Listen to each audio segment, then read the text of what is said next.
Hello, happy Easter, and welcome to episode 318 of the Total Saints podcast, your home for all things Southampton Football Club. A huge thank you to our TSP Patreon community because we couldn't make the show each week without your support. Coming up this week on the podcast, a great point at West Ham, our 11th of the season, but could it have been more? We'll look back over the game in London. And with 5 to go, it's Fulham at home next, so we'll preview that game for you. My name is Martin Starke, and joining me this week are Steve Grant, who is the owner of Saints Web. Glen is writer of the blog League 1-10, and George Rees-Julian is Southampton reporter for the Daily Echo. So what a place to start. A well-deserved point at West Ham, thanks to an added time equaliser. 1-1 the final score at the London Stadium. Steve, you were there for this one, a decent point that, in truth, could have probably been more. Yeah, I mean, we should have been 1 or 2 goals to the good at half time, frankly. Walker-Peters should have hit the target with his chance, and then a few minutes later, Sulemana's kind of had to just react quickly to a loose ball, and he's side-footed it against the crossbar. Both of those go in, and suddenly the game's very, very different. And it always felt that West Ham couldn't possibly be as toothless as they were in the first half, and so it proves 90 seconds into the second half, where I think, frankly, we were caught a little bit cold on the counter attack. We just weren't ever set, which was kind of not really the pattern of the game. We were well set up, sort of organised defensively, kind of in all aspects for the vast majority of that game. And I mean, yeah, part of it is that West Ham, frankly, aren't very good at the moment. But they've still got better players than we have. And yeah, when they scored, you kind of just rolled your eyes and it's like, oh, well, here we go again. That's going to be a regulation 2-0 defeat. And everybody walks away thinking what might have been. But no, we stuck at it and created a few chances in the second half. I mean, Tyler Dibling's one was probably the big one where, I mean, you've got literally the whole goal to aim at, and you only need to side foot it past the keeper, and he's not quite sure how he's missed the target from there. But then obviously in the 93rd minute the ball falls for Big Les, and I mean he's hit that very, very hard with his weaker foot. And yeah, great finish, and yeah, some long overdue late limbs in our end for once, rather than the opposition. So yeah, good afternoon all round for everybody, I think. Had anybody left early, or was it still pretty full in that way in? Oh, there were plenty who'd left early. I think frankly, there's probably some who were still drinking down in the concourse when they heard the goal went in for West Ham, and probably thought, nah, sod this, we'll either stay here or make our way back to the pub. But a few of my mates left on 82, 83-ish, so they missed it. But I mean, it's the end of the day. There's nothing riding on the game, so it's not really going to be one of those ones that lives in the memory of, oh, I wish I'd been there for that. Unlike if that one hadn't been cleared off the line at Forest when I'd left early at 3-1. I think I'd have been absolutely furious at my mate Matt for dragging me away early doors. But no, quite a few had left, but it was, it wasn't a half empty away end by any stretch of the imagination. No. And Glen, it kind of proves a point, doesn't it? If you pick the best team, you keep it simple, then you give us half a chance. Yeah, I mean, that team was exactly what I wanted to see on the pitch, from the previous week. So delighted when that was announced, and I thought that gave us a chance. And as Steve said, we looked organised and we carried a bit of a threat. That was the main thing. There have been times this season where we've carried a threat and been a shambles defensively, and the other way around. We've never really been able to get the two going at the same time. But I thought in the main we were very good. Helped, as Steve said, by the fact that West Ham were poor. They basically, all they had was breaks. That was all they had. They didn't seem to have any real sort of patterns of play or anything apart from break fast when we lost the ball. And there was a few issues with that because our set pieces are kind of uniformly not dangerous. And so we put no pressure on their goal when we sling across into the box. And it's almost like you can imagine growing part of sitting there before the game going, these lot are rubbish at free kicks, so let's just not worry too much about defending it, and let's just count, look for our counter-attacking players, and that's what they did for their goal. Again, we didn't really defend that brilliantly. I mean, it was a bit scrambled, but showing Jared Bowen onto his good foot, which he's made an entire career out of, is not the way to do it. So yeah, it's a bit unfortunate, but yeah, I thought that the lineup was good. The substitutions were good. The main thing for me is that he left the two midfielders in place for the whole game. Didn't try and change it, because we all know the drop off that happens when we do make changes in that area. We've only got to look back 6-7 days to see that. I thought it was good that, it's another illustration. Leslie Ugochukwu was still on the pitch at 93 minutes to score the equalising goal, whereas in a vast majority of games he's been the one. I mean, Uric always used to take him off with 10 minutes to go for some reason, just because he liked making substitutions, I think. But yeah, it was good to see him on the pitch. I thought Flynn Downs had a really good game, and that again, that's the kind of thing we were hoping for from him at the start of the season, more consistently. And in the last two starts that he's had, he's obviously got his head right, and he's beginning to show what we what we hoped he would be. So overall, I think, yeah, doing the obvious things, keeping it simple, not making dumb substitutions, it all certainly helps. George, you were there as well for this one. What were your thoughts on the result and the game? It seemed that we were a bit more organised out of possession. It was a better performance all round, really. Yeah, I think Simon Rusk's undoubtedly sort of come in, hasn't he, and given them a foundation to actually give themselves a chance in a game. I know they crumbled against Aston Villa, but that's 2 away wins now under Simon Rusk. He's seemed to just made the defending much more basic, and it's much more easy for them to do it. I think one of the things I picked up on was Flynn Downs. He had the least touches out of any outfield player on the pitch, which is almost the total opposite of what we expect from Flynn Downs, right? He came in under Russell Martin, he got the ball all the time, and he got the ball in really difficult positions, and they've almost simplified his job, simplified the job of the defenders, simplified everyone's job, and they look a much better team for it. They're not giving away easy chances, although there was a couple of times they lost the ball in the middle of the pitch, and because West Ham were so bad when they finally got into the final third, I think Saints got away with it a little bit there. Could have had a couple Saints defenders had to chuck themselves in the way, but if you keep yourself at only 1-0 down going into the last couple of minutes, and then you chuck a striker on for a centre-back, you're giving yourself a chance, aren't you? And they're now up to 11 points, and probably looks like they will be able to get past that Derby record. Although Simon Russ wasn't having any of that, was he, afterwards? No, he wasn't. He was like, I'm not focusing on that. I'm just focusing on the performances. He sort of try to play that down. But Leslie Ugochukwu was the total opposite. He said that the players all know that's what they've got to do, and now they've got 5 games to go and do it. Was it the learning from the mistakes, Glenn, that impressed you the most? Because it did for me. If we'd have learned from the mistakes early on in the season, then we may not be where we are. But it was nice to see somebody look at the mistakes and the things that they've done wrong in the previous game and actually act on it, rather than just stick with the same for the sake of it. Yeah, and I think what George has said is spot on about simplifying things. I mean, we've been banging on about it for a long time now, trying to make a limited group of players at this level do things that they're not capable of. Talking about the Russell Martin suicide ball out from the back at every opportunity. We're talking about the man-for-man marking thing that Uric tried to bring in, not capable of doing it, simplify it. And, we didn't lose to Villa because we tried to do anything too complicated. I think they were just too good. They had too much strength off the bench, and we made a couple of mistakes. And he learned from that, as I said earlier.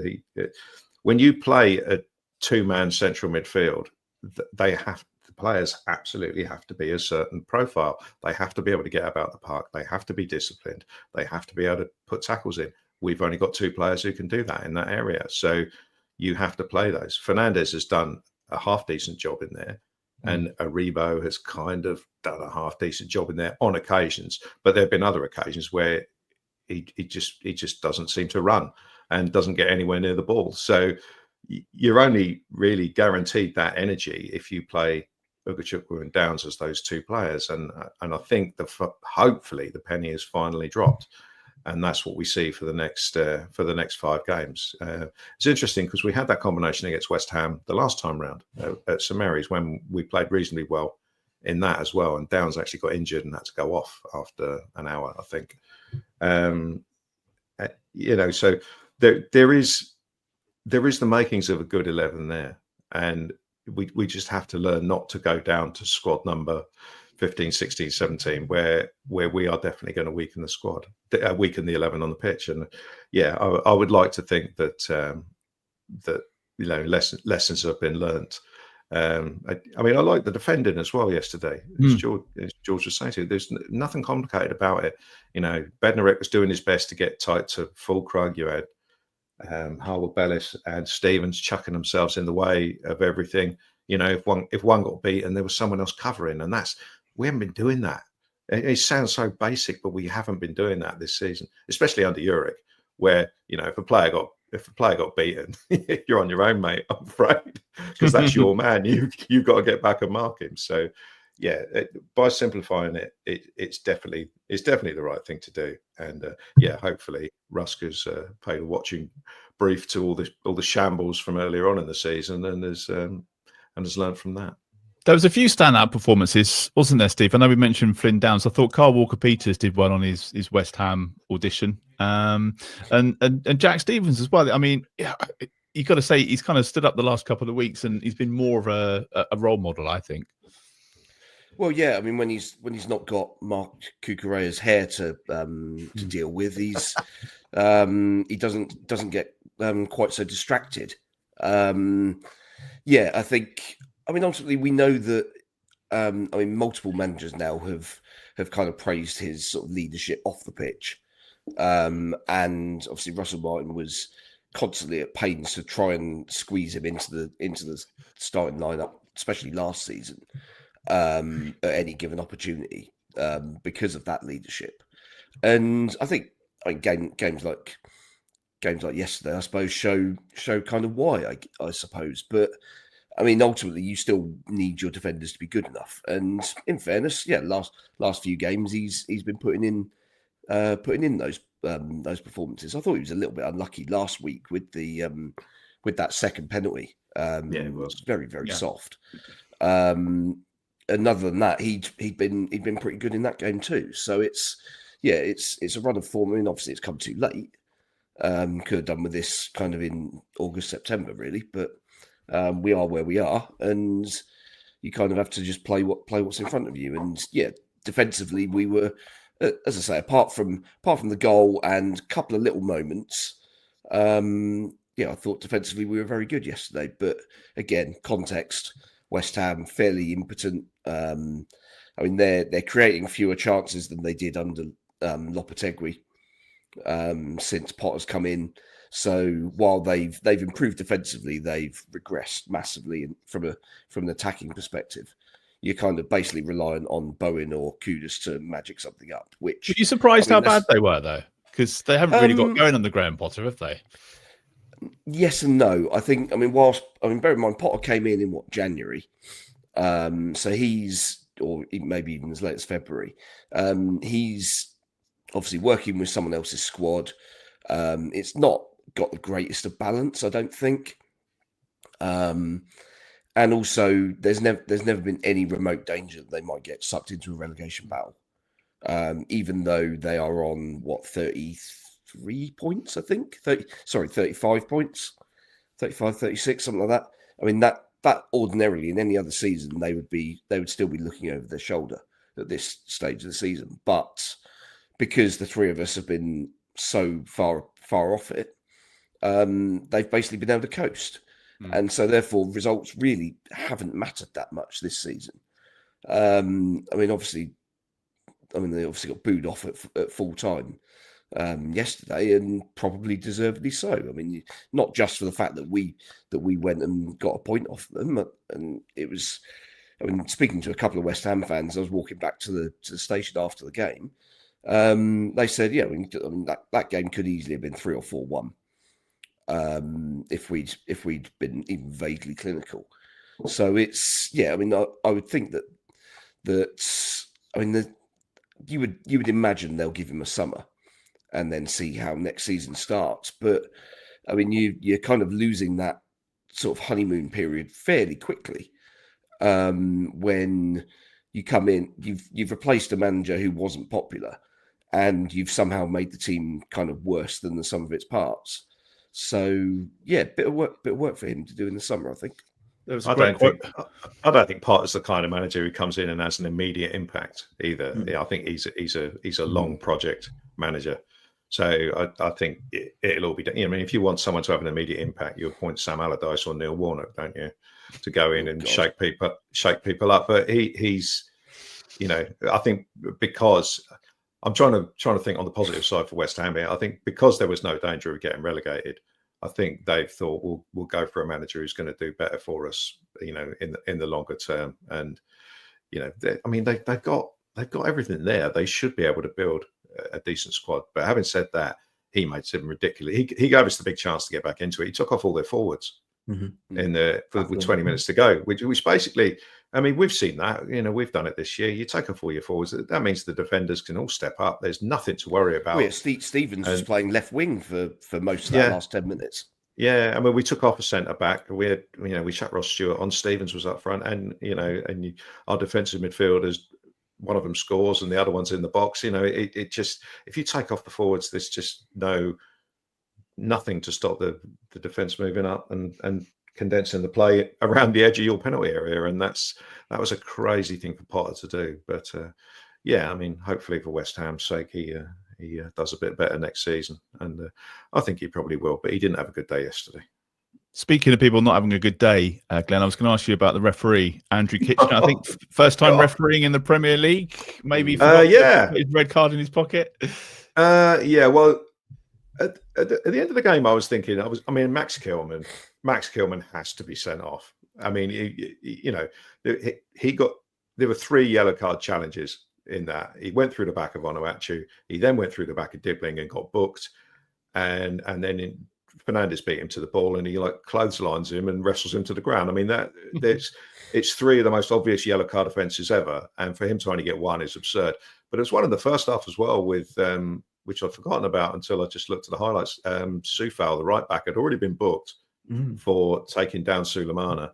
And then he had a 50-50 ball with Fernandes that Fernandes got to first, and Soufal hoiked him over late. And that's a yellow card as well. But the referee didn't even give a free kick. And I thought at the time, he's just missed the foul. But having seen what happened afterwards with Kilman, I'm thinking, now he bottled that one as well. Because he knows if he gives we didn't get a free kick. If he gives the free kick, he has to send him off for a second yellow. And it was just bizarre. I mean, every Premier League referee has got to start somewhere. You've got to have your first game somewhere. And to Saints and West Ham at this time of the season, it's as close to a meaningless game in the Premier League as you're ever going to get. So I do understand why they gave him the game. But part of being a referee and part of being a new referee and wanting to step up is that you're not frightened of making decisions on things that are going to influence the game. And I mean, I'll let the Soufal one slide, but to let Kilman get away with those 3 challenges is absolutely mad. Because 2 of them were dangerous. I mean, the tackle from behind, that was outlawed when I was playing in 1953 or something. But yeah, I mean, the one on Fernandes when he'd already been booked. I mean, that is mad to let him get away with that. So yeah, I hope the referee's assessor is looking at him and pointing out what he did wrong there. But I doubt it. No, I doubt it as well. It was nice to see Ugochukwu banging the badge at the end and running over George. I know he came out and he did the press afterwards as well. Do you reckon he might fancy a season on loan in the Championship next year? I don't think so, to be honest. I know he said we a lot, and people maybe read into the fact he said we, but let's not read into... Because Carl Walker-Peters this week. Yeah, he did, to be fair. But they are going to be in the Championship. Yeah, I'd give Leslie the benefit of the doubt. He's French, he's going to say... right? He's French. He's going to say we a lot. Dash our hopes, George. Dash our hopes. But no, I think Chelsea paid 30-odd million for him, and I know he's 21. And one of the things he said is he's kind of learned now what it takes to be in the Premier League. So he'd probably hope to be there again. He might even go to Strasbourg. They like to send players over there, and they like to swap players around between Chelsea and Strasbourg. I think he's grown into the season a lot. He didn't get much of a chance from the Russell Martin at all. Russell seemed to make his decision on him quite early on. Then he come in under Ivan Juric, and he's probably grown into the season. If he and Downs would have played alongside each other, maybe Saints would have been in a better position. Chuck Mateus Fernandez. I think the team they played yesterday and the system they played is practically the one they should have played all season. And I think for him to get that goal, for him to run straight across to the fans, I know he was quite keen to give the fans a moment to smile about, and that was sort of what the celebration was about when I asked him. And I think he's quite enjoyed his time at Southampton, even though it has been so bad. He said it is a good place to come if you're a young player. So hopefully, if he does go back to Chelsea, they've got about 4,000 young players. He can tell a couple more to come back next season, and they can help to get Saints back into the Premier League. I guess we've got Shay Charles coming back as well, Steve. So yeah, and I mean, given Chelsea's sort of pretty bloated squad, I mean, if they need some injury rehabilitation for a certain Lavia, who knows? Because I mean, he's just constantly on the treatment table, isn't he? It's mental how we've lucked out on that deal, getting all that money in, and he's played about 6 games in 2 years. It's mad. But yeah, I mean, I think Ugochukwu's done pretty decent for the most part. I think certainly early on, you saw the attributes, you could see what he could bring to the game. The problem was kind of tying that in with the concentration levels. First and foremost, that was kind of the thing that was lacking initially, and I think that's basically why Russell Martin decided he couldn't trust him. I don't think that was necessarily an incorrect judgment. I think that was, at the time, he had players that he trusted more, which were obviously Downs, Aribo, Smallbone to a slightly lesser extent, people like that, and as a result, the space for Ugochukwu to play was much more limited, and he was kind of restricted to doing it in kind of half-assed Carabao Cup games, where you don't really get the same level of opportunity just because of the kind of stand of the opposition half the time, and also kind of the quality of team that you've put out yourselves. I mean, if you're naming a second string 11, it's sending out signals to everybody. Yeah, we're not taking this all that seriously. So yeah, I mean, he's obviously done well to get himself back into the fold, and yeah, ultimately he's probably been one of our more consistent players second half of the season, I'd say. Yeah, I think he's in with a shout for Player of the Week as well. It won't surprise you to learn that Ramsdale won last week. That was his 7th win of the season.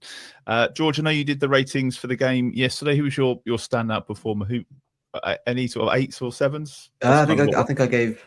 I can't remember if I gave Leslie an 8 or a 7. I think it was probably a 7. I thought Flynn Downs was decent as well, so I'd put him up there as one of the performers of the week as well. Okay, that's 2. Glenn, anyone for you? I think you could nominate all the back 3. To be honest, I think they all did well. But yeah, I agree with what you said earlier on. I thought Kyle Walker-Peters had a very good game, and he has been pretty consistent despite the shambles going on elsewhere. There's been a couple of games where he's been poor, but I think you can be forgiven that. He's won along with Ramsdale. He's kind of maintained decent standards throughout the season, despite it would be very, very easy to phone it in, especially as he's obviously going to be leaving at the end of the season. So I know I'd say Kyle Walker-Peters for yesterday. Anyone else, Steve? I actually thought both wing backs were excellent yesterday. I thought Manning was very good. Obviously, a little bit of a blot on the copybook for the sort of manner of the defending for Bowen's goal, but other than that, I thought he was very good, sort of at both ends of the pitch, which gave us that natural balance. Because if the opposition know that that one side is going to be attacking you and the other side isn't, then it's very easy to kind of sort of weight your team over across to that side. Ooh, excuse me. But where Manning was offering width on the left as well, suddenly we actually had a little bit of attacking balance to our side, and that gave us a little bit more unpredictability and allowed us to create a few more open spaces and chances, I think. Yeah, fair enough. Anything else on West Ham? Anything else we missed? I did like the stat that we're currently undefeated away from home in the Premier League under Simon Rusk. That was a good one. And My favourite quote in one of the papers today, talking about Derby's record low points. It says, "For a time yesterday, Southampton weren't even the worst team at the London Stadium." So praise indeed, I think. Right, we'll get on to the Fulham game in just a moment. I want to remind you about a little social event we're having at the weekend. We're going to be heading to Steamtown Brewery in Eastleigh for our next TSP social. That's happening on April the 26th. So it's after the home match against Fulham. If you're not aware, Steamtown Brewery is right next to Eastleigh train station, so it's quite easy to get to by the train. There's parking just across the road as well. We'll have some details of our Total Saints Pilsner there. You'll be able to get a deal on that as well, which would be quite cool. They've been sponsoring TSP this season. If you've not tried the Pilsner, it's been going down better than the football. Although that's not hard. You can come and join us for a bit of a social. We're not going to be recording a podcast. You don't need to get yourself a ticket or anything. Just first come, first serve through the door at Steamtown after the game at the weekend. It'd be great to see you just for a beer and a bit of a chat, really. If there's anything you want to get off your chest, or if there's if you want to buy us a pint, then that'd be greatly appreciated as well.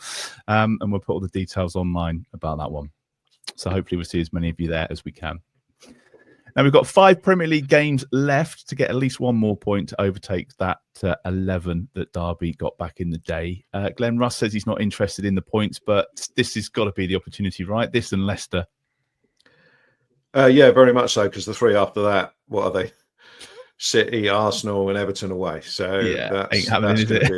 It's going to be a little bit tricky to get anything from those games. But so, yeah, I mean, I went into the West Ham game thinking, this is a big opportunity. But we had that against Wolves a few weeks ago when they were 17th, and we were terrible in that game. So, so this Fulham game, we've already got a point against them away from home. That was the one game that Simon Russ did as a caretaker in the league. Marco Silva was guilty of taking that one a little bit lightly. I think he rotated a few players, but interestingly, some of the players that he rotated in for that game are now first team regulars. So maybe we were doing him down a little bit, saying that he rotated unnecessarily. So yeah, Fulham are one of those teams this year, sort of like Palace, Brentford, Bournemouth, who've suddenly become a hell of a lot stronger, I think, because of the dynamics in the league caused by PSR and stuff like that. And all the big clubs can't take all their good players anymore, or not as easily. They seem to have all closed up, all sort of chasing that Europa League / Conference League place. And they've had a good season. I mean, I know they're about 9th now, had some good wins along the way, bit inconsistent recently, following up wins with a win with a loss. I seem to have done that, I think, the last 6 or 7 games. But I think they'll probably be for an unsettled summer, because Marco Silva he started talking up how good a job he's done, which is interesting. We've linked to the Spurs job this week, I think. I don't think he deserves that. Come on. No, I mean, for God's sake, don't go there. I mean, he is being linked with Spurs, and the bottom line is if he gets offered it, he'll take it, because it's more money, bigger club, etc., etc. So, but he has built a good team on the pitch at Fulham. There's a couple of weaknesses that that you can see in it. It seems to be mainly in defence. Calvin Bassey has always been. Was it one manager came out and said every time he gets the ball, it's a pressing trigger for the opposition. Because his first touch is a bit ropey, but he's stayed in the team, so he's obviously half decent. I've always liked Joachim Andersen at the back. I thought he was a good player when he was at Palace, and he's gone back there. Midfield players, Berger, Iwobi, Pereira, they're all sort of solid Premier League players who have been at other clubs. Iwobi has certainly been rehabilitated since he got out of Everton, and it's Ryan Sessegnon the same since he got out of Spurs. So, they've got some good players. Emil Smith-Rowe, Raul Jimenez. They're a strongish squad. So it's going to be a tough game. But when you look at it in the context of the 5 games we've got left, this is certainly the one. But our home form is shocking. So I would certainly say we've probably got more of a chance to get something against Leicester, because A, it's away from home, and B, they're worse. So, so I think Fulham is a chance. Obviously, you've got to handle the robot Traore when he comes on and starts battering people out of the way. But it's a definite chance to get the point. The point that we need. Yeah. Please don't do a pitch invasion if we get it. That would be embarrassing. But the open top bus is booked. If we did. Open top bus.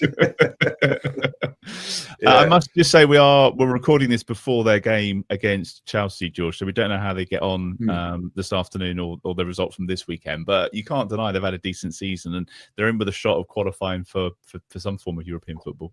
Yeah, I think that's probably helps them more than Saints, doesn't it? Because you'd expect them to try and put a run together, but if they do beat Chelsea, as Glen says, they'll probably lose against Saints. And I've got a mate who's a Fulham fan, and he seems to say they beat the teams they shouldn't, and they struggle against the teams they really should beat this season. And if it was away from home, you probably would back Saints. I know they got a point there earlier this season, and there's something about when Saints play at home. I think the game against Villa, we've already touched on it. Villa were just too good, but even if they get to sort of 60, 70 minutes and it's still 0-0, when they're at home, there seems to be something in the air. You just kind of expect the other team to go and get the late goal rather than Saints. And no one's really sort of been able to answer whenever I've asked them this season, why is the home form so bad? And the form, regardless of where they've been, has been terrible this season. But playing at home should make things easier for you, right? Because you're in front of your own fans. The fans have been brilliant, regardless of how bad the team have been this season.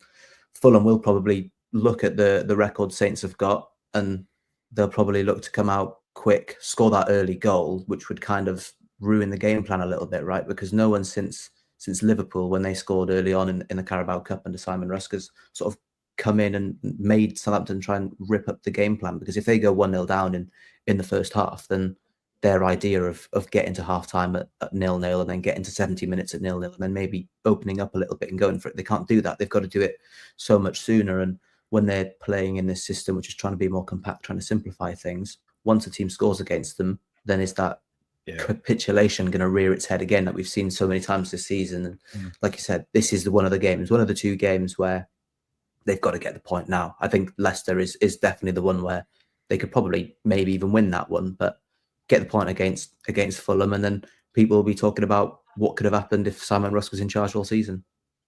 Yeah, that will start already, I'm sure. It's not going to be a high scoring game, is it, Steve? That's the kind of, like, I mean, might be kiss of death, but that's my takeaway from this. It's not going to be the goals aren't going to be flying in. Nailed on 4-4 draw then. I wouldn't have thought so. No, I mean our games generally under Rusk have been tight and cagey. Obviously Villa game kind of expanded only in the last 15-20 minutes or so. So yeah, I would expect pretty low scoring, maybe a goal either way. But yeah, I mean they've been, I mean as George said, like they've been really weird in that they are, I mean if you look at their record, they are the most mid-table team in the league. They just win or lose. There's no kind of middle. There's not really an awful lot of middle ground with Fulham. They're either good or they're terrible, and they're usually quite terrible against the worst teams. I don't know whether that's a mindset of thinking that they just need to turn up to roll these teams over, or they just get frustrated when they're up against a team that defends quite deep. Probably more of the latter, I suspect. Because they've been pretty good against the best teams. I mean, they gave Liverpool a bit of a shoeing the other week. So yeah, they're clearly a good side when conditions work in their favour. And ultimately, it's going to be our job Saturday to make sure that's not the case. Yeah, I mean, yeah, if we can make Fulham be only the second team to not be able to beat us this season, then job done, I think. and from a Saints point of view, Glenn, I guess unchanged side from us, really. Same again, you thinking? You would hope so. I see no reason whatsoever to change that team that started against West Ham. I mean, Torpol didn't have the greatest of days, but we haven't got an option. You know, Ross Stewart really doesn't look ready yet. I think, you know, he's had these 2 appearances off the bench. I think he's barely touched the ball in both of those. So he's obviously as rusty as you would expect him to be after the best part of 3 years not playing. So I think the I think the team picks itself. I'd be very surprised if there's any change. I mean, Wellington came on for Manning for the last 10 minutes and he didn't look great. So he looked rusty as well. So I think I'd be very, very surprised if there's any change, barring any sort of injury to anyone during the week. And George touched on it. If you do go, into the game, trying to keep it tight at home, and you do go behind, you have to have something else. You have to have some sort of plan to get back into the game. Otherwise, people switch off very, very quickly if there's, no real attempt to get back into it. And it just looks like eventually the opposition are going to score a second goal. So that's the only issue I have with sort of like going into this game, being at a home game against a team that we should be trying to get something out of. But I definitely think we'll go into it with the same sort of game plan. But against West Ham, we did have chances in that first half. So we have to look to create things. I'd like to see a few more crosses going into the box. I mean, we talk about Tall Paul. He's not fantastic, obviously, but there's one thing he is good at. So get some crosses into the box. It frustrates me no end that even against West Ham, a couple of times we work the ball into crossing positions and then don't put the ball in. And turn back. It's like they get possessed by the ghost of Russell Martin again and think they're not allowed to do that. Put the ball in there. We've got a big lad in there. And if he doesn't get to it, it's his fault. Whereas if you turn backwards, it's just frustrating. So, I'm quite looking forward to the game, and I think we'll go out with the same team, same sort of game plan, and hopefully we've got something about us after the after the point we got yesterday. That's the strange thing. It's a game that potentially we're all kind of looking forward to, and we've not had that for a while. Walking to St Mary's thinking we might actually get something out of this. We might be able to give it a go. 305, wasn't it? Or when the team news comes out. George, you mentioned what might have been under Simon Rusk. I've got to ask the question: do you think he can play himself into contention for the full-time job? Do you think that's on his mind? Is he looking at this and Leicester, if he gets a couple of decent results here, do you think he would want that? I did ask him sort of what does he want to do next season, because he's in a bit of a limbo, right? He's not the under-21s manager anymore, but he's also not a coach that's brought in and is tied to either Ivan Juric or Russell Martin, right? He's almost an independent person of himself.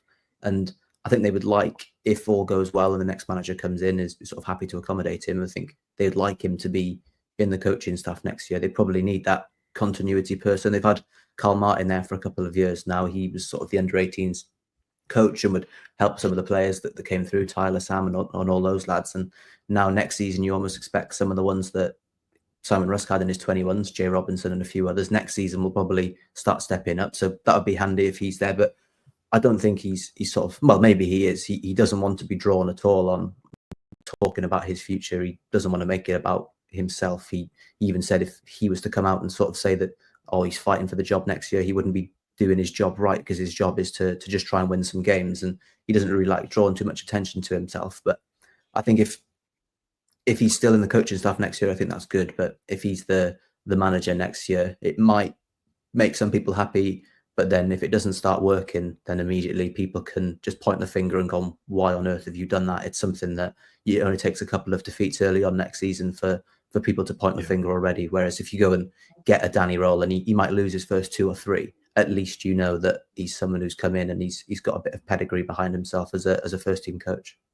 Do you think it needs to be someone new coming in, Steve? Clean broom and all that, new broom, sweeping clean? Yeah, I would think so. I think as much as Rusk has kind of steadied the ship for the most part when he's been called upon. You look at his last managerial gig was in the National League. Frankly, if we've got any ambition of being in the top 2 next season, which you would assume we do, then you're not appointing Simon Rusk. Even if he goes and wins the next 5, I think that would still be a bit of a surprise move on our part. I think ultimately, as George says, if he was to then go and lose 2 games in the first sort of 5-6 games, next season, all of a sudden everyone's complaining, well, why have you made the cheap appointment? Why haven't you just gone out and got someone who will get us in the top 2 next season? So yes, I think while obviously all of this, like the performance and the shape and everything yesterday and the result looks good for Simon Rusk's personal CV. I don't think still don't think he's a realistic candidate for the main gig next season. Whether he sticks around, I guess that's probably more up to a combination of him and whoever does get the job. I mean, he's obviously shown his competence, and as George said, he's got a relationship with a lot of the younger players coming through, who are hopefully going to be sort of given an opportunity in the first team next season. So yeah, maybe that's a role that's still there for him if he wants to kind of step back into the shadows, I suppose. But I mean, we'll see. I mean, ultimately, I imagine he's probably paid more as that kind of first team coach role with us than he would if he got a managerial gig in League One, League Two, for example. Has Danny Roll won a game since he was linked with the job? By the way, I was just trying to look at the I mean, Sheffield Wednesday have fallen. It's definitely fallen off a cliff, hasn't it? Yeah. But I mean, they are a unique basket case situation, aren't they? Where obviously last month the players were paid, I think, 3 weeks late. The chairman obviously is a renowned lunatic, and yeah, I mean it's very difficult to kind of put any context on their first team results because they were never really in the mix for the playoffs. I don't think. Never ever going to be getting relegated. So their season has always been a kind of bobbing around in mid-table kind of scenario. Ironically, a little bit like Russell Martin's at Swansea before he joined us. So I mean, maybe there's an omen there, but it's in terms of an audition for a bigger job, it's not a great look for Danny Roll, but as I say, there's a lot of off-field nonsense going on there, which certainly can't be helping. There's a lot of names been linked as well, Glen, this week, even more. No real kind of standout candidates, is there? There isn't anybody that you would be rushing to renew your season ticket for. Not yet, anyway. Who's been linked? I've missed some of this. Lampard was this week, wasn't it? Gerrard, all the usual stuff. Ralph leaving his job at the end of the season, apparently. People, he might come back. A load of nonsense. That's not happening. I mean, I think the bottom line is that the one decision Sport Republic have got right relative to the division that we were in was when we were in the Championship, they appointed a manager who knew the Championship, and we got promoted off the back of that. So, I mean, they repeat all their bad decisions. I think I'll be surprised if they don't repeat their one good one. And I think we'll get a manager who at least knows the Championship. So for me, we discussed Rossignol at Strasbourg. Why would he leave there? That's the other thing. But for me, the only two candidates that leap out at me are Rossignol and Roll. You could argue that Lampard knows the Championship. Yeah, Steve Cooper's another one. So I forgot him. So past those three, I don't really see it. Steven Gerrard, just no. And you know, Lampard, it's working at the moment, but it worked for him when he was at Derby as well, in that league, and he got them. Did he get them up via the playoffs? Can't remember. Oh no, they lost in the playoffs. Lost in the playoffs, didn't they? So yeah, he's doing well at the moment. But if I was Frank, I'd be wary of change because it's working. It's working here, so I think he'd probably stay where he was for now. Anyway, yeah. Let's do some score predictions for the Fulham game. Then I'm going to stick my neck out and say 0-0 for this one. George, I was going to say 0-0, but actually, having watched the game, I'm going to go 1-0. 1-0. Okay. Yeah. Steve. Oh, let's be ambitious. It was the sigh that you did before that. Yeah. Why not? 1-0 win.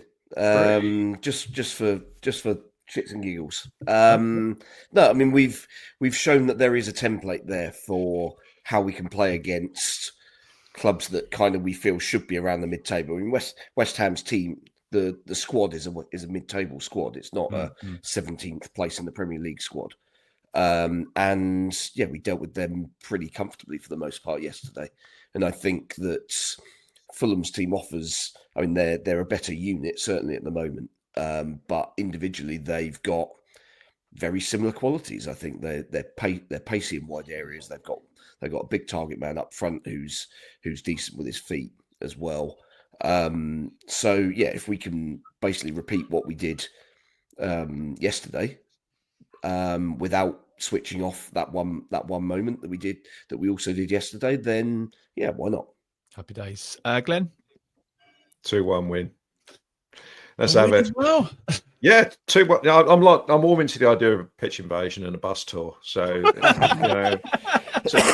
I mean, we should have that just for winning any home game, regardless. There'll be a T-shirt in the shop. That's for sure. Yeah, oh yeah, release a DVD, all that stuff, all that sort of stuff. Yeah, 2-1 win in a meaningless end of season game against Fulham. A big picture of Robbie Savage on the front of the T-shirt. Keep your record, Robbie. Yeah. My first post on X, if we get our next point, will just be at Robbie Savage 8. Yeah.